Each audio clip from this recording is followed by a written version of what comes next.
Kana wakabarwa muna 1980 muna zvita chingosvika watove negore iwe.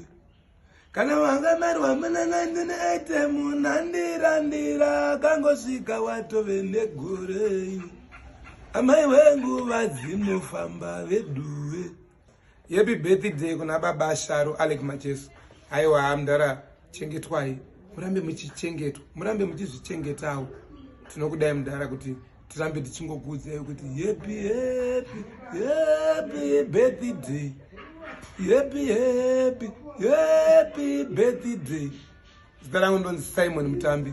Zvise vana mdara 10 June ndo yatongoziva kuti 10 June ndo birthday renyu mdara. Hapana chinochinja atizombofatakarita musi wa 29 September ndini 10 June Alick Macheso. Saka tiri kuti sevana tobva tati musi webirthday renyu takuunzirawo zvinobatika paukama isau